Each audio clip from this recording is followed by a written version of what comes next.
Hola, buenas tardes. Estamos preparados para el estudio de hoy. Seguimos estudiando la epístola del apóstol Pablo a los Efesios. Estamos estudiando el capítulo 5 y la semana pasada terminamos el versículo 21. ¿Qué les parece si hacemos una oración antes de continuar con el estudio? Oremos, hermanos. Padre del cielo, te damos muchas gracias por tu amor, por tu bondad, por tu misericordia.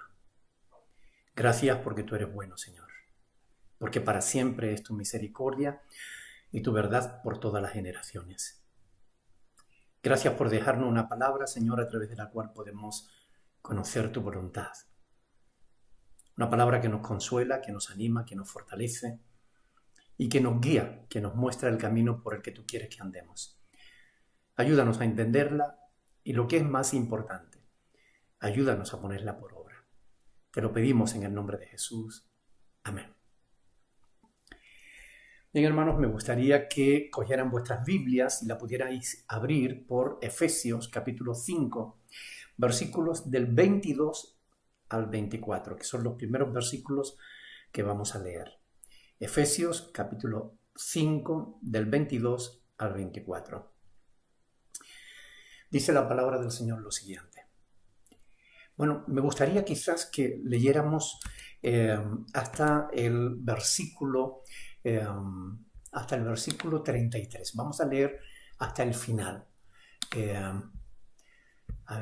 Efesios capítulo 5. Aquí está. Efesios 5 del 22 al final. Dice la palabra de Dios: las casadas estén sujetas a sus propios maridos como al Señor. Porque el marido es cabeza de la mujer, así como Cristo es cabeza de la iglesia, la cual es su cuerpo, y Él es su Salvador. Así que, como la iglesia está sujeta a Cristo, así también las casadas lo estén a sus maridos en todo. Maridos, amad a vuestras mujeres, así como Cristo amó a la iglesia y se entregó a sí mismo por ella, para santificarla, habiéndola purificado en el lavamiento del agua por la palabra, a fin de presentársela a sí mismo una iglesia gloriosa, que no tuviese manchas, ni arrugas, ni cosa semejante, sino que fuese santa y sin mancha. Así también los maridos deben amar a sus mujeres como a sus mismos cuerpos. El que ama a su mujer, a sí mismo se ama. Porque nadie lo aborreció jamás a su propia carne, sino que la sustenta y la cuida, como también Cristo a la iglesia. Porque somos miembros de su cuerpo, de su carne y de sus huesos. Por esto dejará el hombre a su padre y a su madre, y se unirá a su mujer, y los dos serán una sola carne. Grande es este misterio, mas yo digo esto respecto de Cristo y de la iglesia. Por lo demás, hermanos, cada cual de vosotros ame también a su mujer como a sí mismo, y la mujer respete al marido. Hasta aquí la palabra del Señor. Pablo continúa una clase magistral sobre la iglesia y ahora la lleva al terreno de la aplicación práctica, tanto dentro de la iglesia como dentro del hogar, porque la iglesia sigue siendo iglesia cuando no está en la iglesia. Parece un trabalengua, pero no lo es. La iglesia somos nosotros, no es el local donde nos reunimos. Por tanto, nosotros seguimos siendo iglesia, estemos en el local de reunión o estemos en casa. Quizás somos más iglesia cuando estamos en casa que cuando estamos en el local de reunión. Por tanto, tras haber establecido la necesidad del mutuo sometimiento, como vimos la semana pasada, ahora el apóstol pasa a la aplicación general, de la aplicación general a las relaciones domésticas, ya que las relaciones domésticas, son una metáfora de la relación de Cristo con la iglesia. Tanto la familia como la iglesia siguen el mismo modelo de relaciones internas. De hecho, las plantea como idénticas Pablo. En todas las relaciones humanas están presentes la autoridad y la sujeción, como elementos necesarios para el buen desarrollo de esas relaciones. Es importante comprender bien esta porción de la Escritura y comprender que es parte de la epístola, que no es un comentario aislado, aparte, que no tiene nada que ver con lo que Pablo venía diciendo, sino justamente esto sirve de explicación a lo que venía hablando sobre la Iglesia. Para poder entender bien estos pasajes que acabamos de leer, sin caer en el machismo, ni tampoco sin provocar al feminismo, debemos conocer no solo la teología paulina, es decir, la teología de Pablo, sino también su profundo conocimiento del Señor Jesús y de las enseñanzas que Jesús había dado. Pablo era un buen conocedor, a pesar de que él fue uno de los apóstoles que no convivió con Cristo físicamente. Sin embargo, él tuvo revelaciones de parte de Dios y todo lo que él enseña, él dice que lo aprendió de Cristo mismo.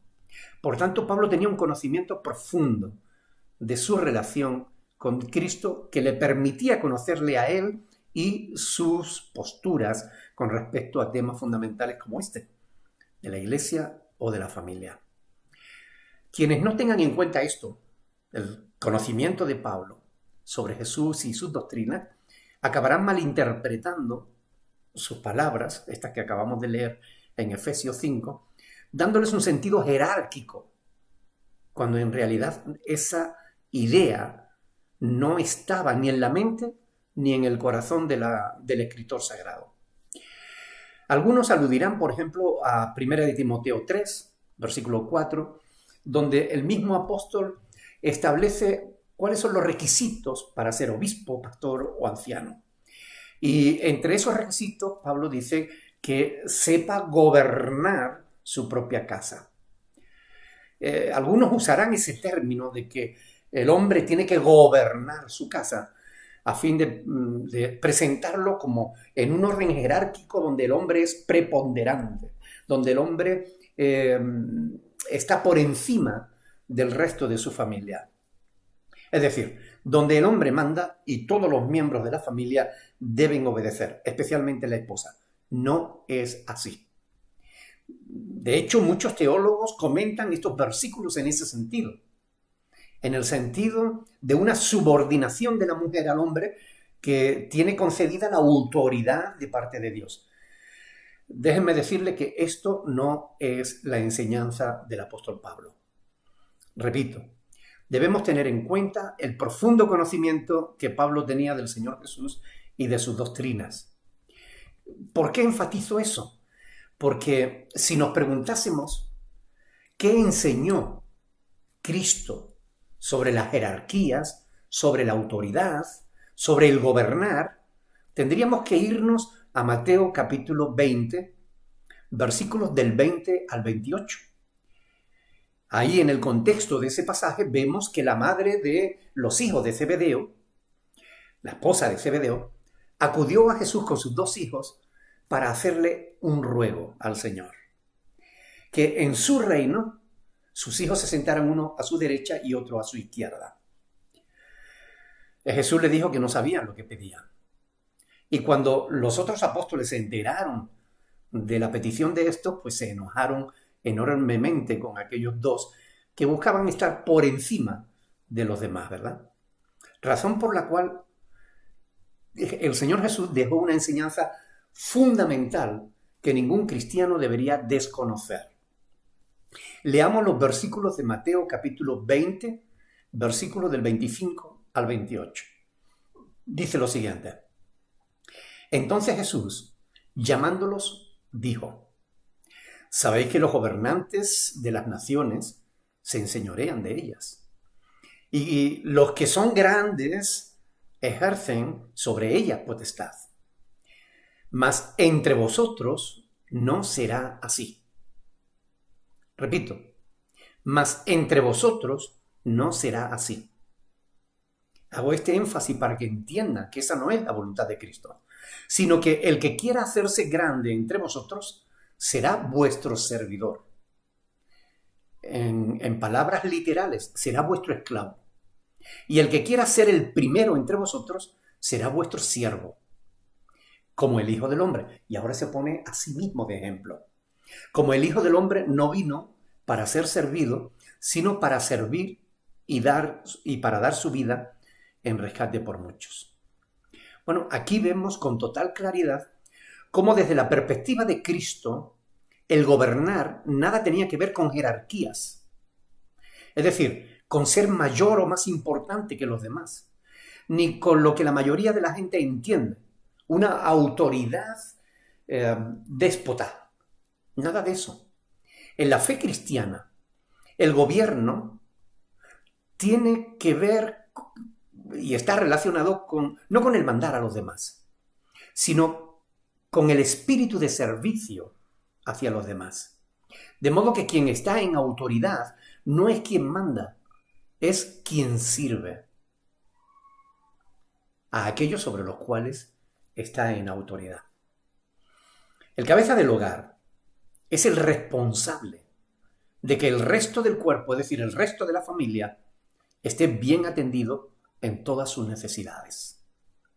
Pero ya hablaremos más adelante de la responsabilidad del marido. Ahora hablemos primero de la esposa, porque es el orden que Pablo ha establecido. Cuando Pablo dice que las casadas estén sujetas a sus propios maridos, añade, como al Señor. ¿Qué significa esto? Que debemos hacerlo por amor, no por temor, no por imposición del marido, sino por amor al marido. Al Señor le estamos sujetos porque entendemos que es lo que más nos conviene. Le conocemos y sabemos que su voluntad para nuestras vidas es de bendición. Cuando el pueblo judío estaba cautivo y en lamento, Dios le dijo, cuando en Babilonia se cumplan los 70 años, yo os visitaré, dice el Señor, y despertaré sobre vosotros mi buena palabra para haceros volver a este lugar. Porque yo sé, dice Dios, los pensamientos que tengo acerca de vosotros, dice Jehová, pensamientos de paz y no de mal, para daros el fin que esperáis. Dicho en otras palabras, la voluntad de Dios para nuestras vidas, los pensamientos de Dios siempre han sido buenos para con todo el mundo y especialmente para con sus hijos. Aún en la disciplina, porque Dios al que ama disciplina. Dios nos ha amado siempre. Por este motivo nos sometemos a Dios, porque sabemos que todos sus mandamientos son vida para nosotros. Por eso está escrito, fíjense los proverbios, por ejemplo. Encontramos un proverbio muy conocido, Proverbio capítulo 3, versículo del 5 al 8, ¿no?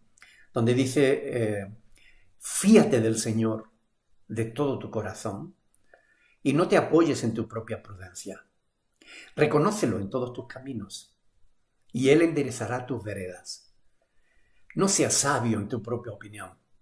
Teme a Dios y apártate del mal, porque será medicina para tu cuerpo y refrigerio para tus huesos. Es decir, fíate del Señor. Dios es bueno y lo que busca es hacerte bien. Un poco más adelante, en el capítulo 4 del mismo libro de Proverbios, en los versículos del 20 al 22, dice, hijo mío, esté atento a mis palabras. Está atento a mis palabras. Inclina tu oído a mis razones. No se aparten de tus ojos. Guárdala en medio de tu corazón, porque son vida a los que las hallan y medicina a todo su cuerpo. Todo lo que encontramos en la palabra de Dios es bueno para nosotros. Nos conviene, porque Dios es bueno. Por eso nos sometemos a Él con facilidad. No nos cuesta someternos a Dios. Pasajes como estos nos muestran el enorme amor y el cuidado que Dios tiene para con nosotros. Por lo cual no nos cuesta someternos, especialmente si decimos que amamos a Dios. Si decimos que amamos a Dios, debiéramos demostrarlos, no con palabras, sino con hechos, como está escrito. Pues este es el amor a Dios, que guardemos sus mandamientos. y sabemos que sus mandamientos no son gravosos, ¿verdad? Primera de Juan 5:3. Del mismo modo, si decimos amar a nuestros esposos, debemos mostrarlo sometiéndonos por amor a su guía, a su dirección, sabiendo que es para nuestro bien. Evidentemente aquí surgen las dudas. Algunas hermanas estarán pensando, bueno, ¿y qué ocurre si el marido no obra por amor? Bueno, ¿qué pasa cuando no está buscando el bien de toda la familia sino el suyo propio? Bueno, en tales casos, lo que ocurre, en primer lugar, es que esa hermana se equivocó al escoger al marido. Lo cual quiere decir que debemos hacer un ejercicio de autocrítica, no solo de echar las culpas a los demás. Pero eso no soluciona la cuestión. En segundo lugar, debemos discernir si la decisión del esposo es o no contraria a la voluntad de Dios. Si lo es, evidentemente debemos someternos primero a Dios antes que a los hombres. Hechos capítulo 4, versículo 19 y Hechos capítulo 5, versículo 29 lo dejan bien claro. No es justo someterse a los hombres antes que a Dios. En tercer lugar, si su decisión no es contraria a la voluntad de Dios, sino que se trata de una cuestión de opiniones, en ese caso la esposa debería someterse al esposo, ya que, como veremos más adelante, es a él a quien Dios le demandará responsabilidades. Así que las casadas estén sujetas a sus propios maridos como al Señor.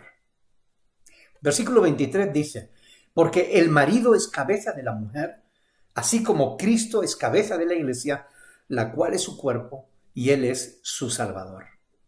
Una vez más, hay que aclarar que la cabeza no abusa del resto del cuerpo, sino que lo guía, lo cuida, lo dirige hacia lo que más le conviene. Años de mala interpretación de estos textos, de mala fe de alguno, han creado la falsa idea de que Pablo era machista, pero nada más lejos de la verdad. Un estudio detallado de la teología de Pablo nos revela el cuidado que en estos textos el apóstol tiene de la mujer.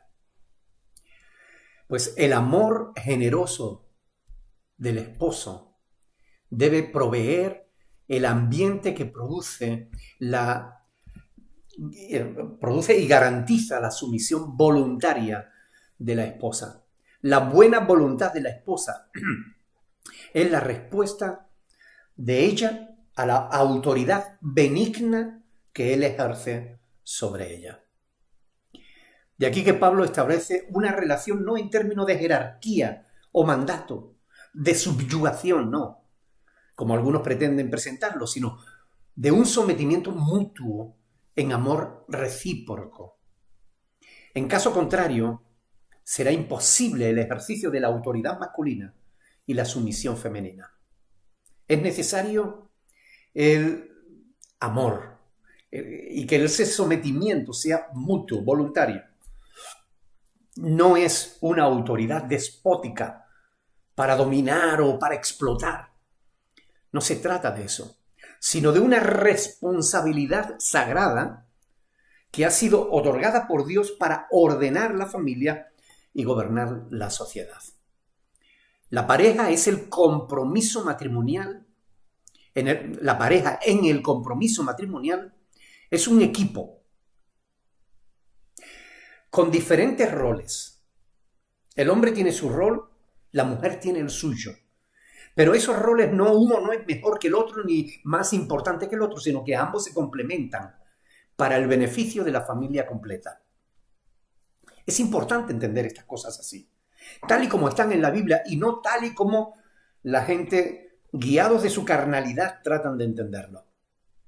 Así que, versículo 24, como la iglesia está sujeta a Cristo, así también las casadas lo estén a sus maridos en todo. La sujeción de la iglesia al Salvador es el modelo, el ejemplo de la sujeción que la mujer debe a su esposo y viceversa. el modelo de la sujeción de la esposa al marido está en la relación de la Iglesia con Cristo. Cuando estas dos palabras, en todo, añaden un matiz que complementa el mensaje del apóstol. La esposa debe someterse no solamente en aquellas cuestiones en que coincide con sus propios planes y pensamientos, sino también en aquellas cosas que a lo mejor no coincide, pero o no le resulta fácil, pero sabe que es conveniente para la familia. Esto no es lo que vemos en la sociedad, porque la sociedad todo lo malinterpreta, todo lo corrompe, pero esta es la voluntad de Dios para la pareja cristiana. Si tú eres cristiano, si tú eres cristiana, debemos someternos a la voluntad de Dios establecida en su palabra. Ahora bien, repito, una vez más, para que no haya dudas, no se trata de someter a la esposa a una esclavitud impuesta, sino que se trata de una sujeción de amor. Un trato de amor del esposo para con la esposa y de la esposa para con el esposo. Después de esto, el apóstol pasa de la mujer al hombre. Si la mujer tiene que actuar en sometimiento al esposo, este tiene una misión no menos delicada. Vamos a ver el siguiente pasaje. Versículo 25. Maridos, amad a vuestras mujeres, así como Cristo amó a la iglesia y se entregó a sí mismo por ella. Aquí el apóstol Pablo está elevando el listón hasta un nivel muy, muy alto. Después de explicar la necesaria sujeción de la esposa al marido, ahora dedicará mucho más tiempo y dará muchas más explicaciones al hablar de su relación, o sea, la relación del marido con la esposa. ¿Será que la responsabilidad del marido es mayor que la de la esposa? Digo la responsabilidad. Hablará de su deber, de su responsabilidad. Pero es curioso, en estos pasajes no vamos a encontrar ni una sola palabra sobre los derechos del marido. Porque no se trata de derechos, sino de deberes. Algo que debiera llamar la atención del lector, del estudiante de la Biblia. Pablo vuelve a enfatizar que es el amor lo que debe regir la relación de pareja. No es el amor humano egoísta. El apóstol no deja el asunto del amor a la opinión de cada cual, sino que exige un amor concreto, un amor como el que Cristo manifestó por la iglesia. Y recuerden que ¿a qué le llevó ese amor? Él llevó ese amor hasta lo último. ¿Qué dice el pasaje? El pasaje dice que se entregó a sí mismo por ella. De modo que es de ese mismo modo que los esposos debemos amar a nuestras esposas. De una manera sacrificial, de una manera incondicional, como Cristo amó a la iglesia. Por tanto, no se trata del amor Filadelfia, es decir, del amor fraternal, ni tampoco del fileo, del amor familiar, ni siquiera del eros, del amor sexual, sino que está hablando de un amor mucho más puro, mucho más importante, mucho más grande. Se trata del amor ágape, el amor incondicional que el matrimonio que no tiene a Cristo no conoce. Solo quienes hemos sido amados por Dios, es decir, quienes reconocemos el amor de Dios y que ese amor ha sido inmerecido, vamos a poder estar llenos de ese amor para poder darlo a la esposa. Por eso es tan importante, hermano, yo quisiera hacer un paréntesis aquí y decirles, especialmente a las jóvenes que están suspirando por cualquier jovenzuelo. Escuchen bien, lo más importante, si buscas la felicidad, es que busques un hombre de Dios, que tenga una verdadera, auténtica, nueva vida en Cristo. Porque solo alguien así te va a poder amar de la manera que tú quieres ser amada. Y de igualmente, hermanos, aquellos que quieran buscar pareja, una novia, una esposa, búsquenla entre aquellas personas que han nacido de nuevo, que han reconocido el amor de Dios incondicional, porque solo una mujer así te podrá amar también del mismo modo que ella fue amada por Cristo. Quiero hacerles una pregunta. ¿De verdad creen que esto deja lugar, esto que estamos viendo en las Escrituras, deja lugar para que el hombre abuse de su esposa por el hecho de que él es la cabeza? Deja lugar para interpretar estas palabras que estamos estudiando, dejan lugar a la interpretación de que el hombre manda y la mujer tiene que obedecer. Nada más lejos de la verdad, hermano. Evidentemente que no.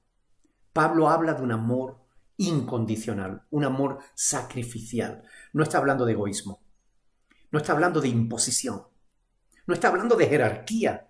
Hombre y mujer, no es que uno esté por encima del otro. Estamos conectados, somos un equipo, somos una sola carne. Quien ama así a su esposa jamás hará nada que la violente, jamás pretenderá nada que la haga sentir mal, mucho menos que la haga sufrir. Es más, estará dispuesto al sacrificio por ella, como Cristo amó a la iglesia y se entregó a sí mismo por ella. El que dice que ama a su mujer y la subyuga es un completo mentiroso. Si tú dices que amas a tu esposa, pero la haces sufrir, tú no eres cristiano. Tú no eres un esposo amante. Tú no amas a tu esposa. Ni te amas a ti mismo. Porque si te amaras a ti mismo, amarías a tu esposa. Debe quedar suficientemente claro que el hecho de ser cabeza del hogar no es un permiso para mandonear ni para hacer lo que quiera, mientras que la mujer debe estar quietita y callada. Eso no puede sostenerse bajo ningún concepto con los textos bíblicos que estamos estudiando. De ningún modo. Cristo amó la iglesia y para hacerlo tuvo que negarse a sí mismo. Lean Filipenses capítulo 2 del 5 al 11.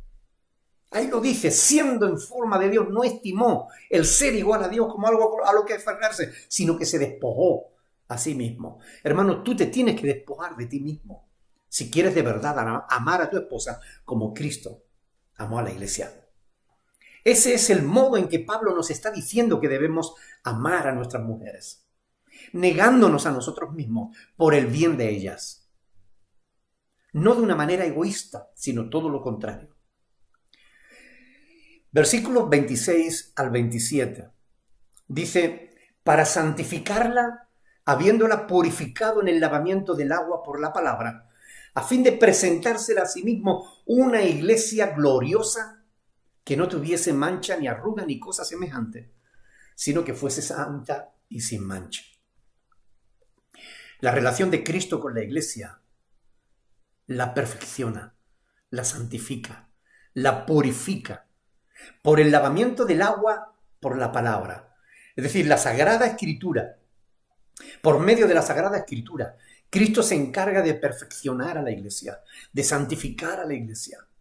Se encarga de purificar a la iglesia. No solo perdonando nuestros pecados, sino que por medio de la palabra aparta de nosotros todo aquello que no le agrada. Nos hace mejores. Esa es la clase de relación que Dios espera que haya también entre el hombre y su mujer. Una relación que mejore a ambos. El hombre debe hacer mejor a la esposa debe hacer mejor al hombre. Debemos perfeccionarnos, santificarnos, debemos purificarnos, debemos ayudarnos mutuamente para ser mejores personas, mejores cristianos, mejores hijos de Dios, mejor esposo, mejor esposa, mejores amigos. El compromiso matrimonial debe perfeccionar a las personas, no hacerles peores. Muchos se sienten defraudados Cuando después de un tiempo de casados, descubren que su pareja no es la persona que creía que era. Lo que debería ocurrir es que más bien justamente es lo contrario. Que después de casados descubriésemos que nos hemos hecho mejores el uno al otro. Pero para eso es necesario que el esposo y la esposa, ambos, individualmente, tengan una buena relación con Dios y juntos tengan una buena relación con Dios. Una relación que nos ayuda a abandonar los defectos, los malos vicios, las arrugas y las cosas semejantes que a Dios no le agrada. Versículos del 28 al 29. Así también los maridos deben amar a sus mujeres como a sus mismos cuerpos. El que ama a su mujer a sí mismo se ama, porque nadie aborreció jamás a su propia carne, sino que la sustenta y la cuida, como también Cristo a la iglesia. Pablo va mucho más allá en su explicación del deber de los esposos para con las esposas, diciendo que los maridos deben amar a sus mujeres como a sus mismos cuerpos. La frase de que el que ama a su mujer a sí mismo se ama tiene que ver con lo que la siembra y la cosecha. Es decir, si siembras garbanzos no esperes recibir melones. Lo que sembramos es lo que vamos a recoger.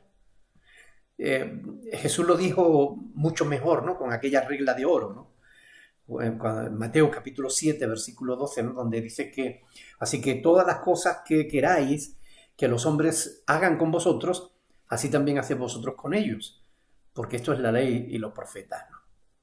De modo que el que ama a su mujer, a sí mismo se ama. Y nadie se maltrata a sí mismo. Si quieres que tu esposa te trate como un rey, la cuestión es sencilla. Trátala tú a ella como una reina. Y si tú quieres que tu esposo te trate a ti como una reina, trátalo a él como un rey. Es fácil de entender. No hace falta hacer un curso difícil de teología para entender algo tan sencillo como esto, ¿verdad? Funciona. Y si no lo crees, pruébalo. No tienes nada que perder. Pruébalo.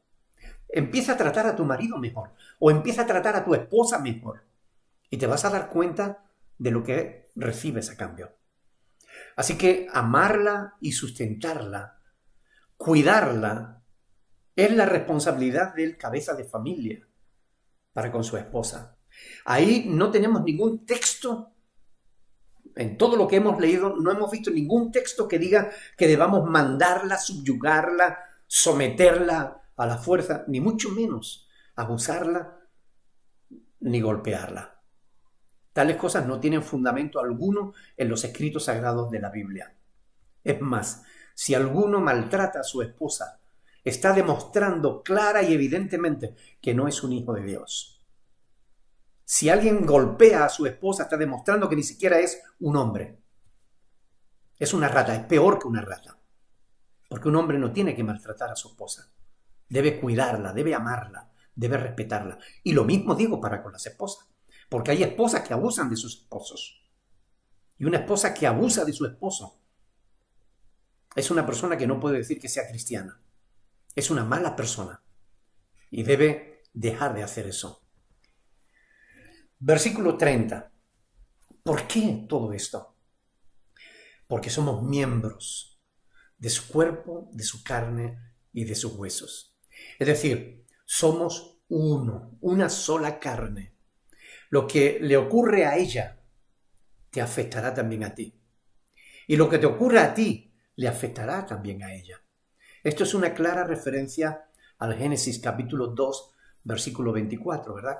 Como está en el versículo 31 de Efesios 5, 31, dice: por esto dejará el hombre a su padre y a su madre, se unirá a su mujer y serán los dos una sola carne. Y el 32 termina diciendo: grande es este misterio, mas yo digo esto respecto de Cristo y de la iglesia. Pablo termina este pasaje aclarando que puso a la pareja como metáfora de la relación entre Cristo y la iglesia. Aunque gracias a esta parábola, a esta metáfora, nos ha enseñado algo muy importante relacionado con la pareja. La familia está siendo gravemente atacada desde muchísimos ángulos. La familia, que es la base de la sociedad. Estamos viendo,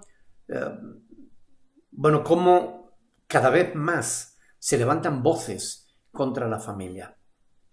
Como cada vez más se fomenta la homosexualidad a través de las series de televisión, de las películas, a través de los programas. Se está atacando el centro neurálgico de la sociedad, la familia.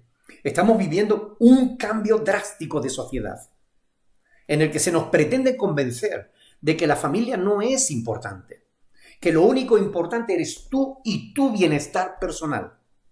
Es decir, quieren convertirte en un ser absolutamente egoísta que solo pienses en ti mismo. Pero esto no solo no es verdad, es decir, no te va a hacer mejor, ni te va a dar mayor satisfacción, es falso. Al final, eso lleva a la gente a un enorme vacío, a una completa insatisfacción personal, porque solo el plan de Dios para nuestras vidas puede llevarnos al ser humano a la plena satisfacción. Versículo 33. Por lo demás, cada uno de vosotros ame también a su mujer como a sí mismo, y la mujer respete a su marido. Que estas palabras del apóstol sirvan para terminar este estudio de hoy, no sin antes decirles algo. Este confinamiento al que estamos sometidos debido al coronavirus puede provocar conflictos en la pareja. De hecho, hoy oía en la televisión que se han incrementado el número de llamadas al 016, que es el número para la violencia doméstica. Bueno, el confinamiento, encerrados en un piso pequeño, personas que no se llevan bien, es muy probable que les va a llevar a rozarse el uno con el otro. Especialmente aquellas personas que no están acostumbradas a pasar tanto tiempo juntos. Déjenme decirles algo. El roce, el conflicto, es normal que aparezca en ciertas situaciones difíciles, como la que estamos atravesando ahora. Pero recuerden bien que los conflictos no son malos en sí mismos. Los conflictos solo son oportunidades para conocernos mejor, para ayudarnos mutuamente, para mejorarnos el uno al otro, a fin de que podamos juntos madurar. No permitan que vuestras relaciones se estropeen por cosas sin importancia. Aprendan a pedir perdón y aprendan a perdonar, como Dios nos perdona a nosotros nuestros pecados.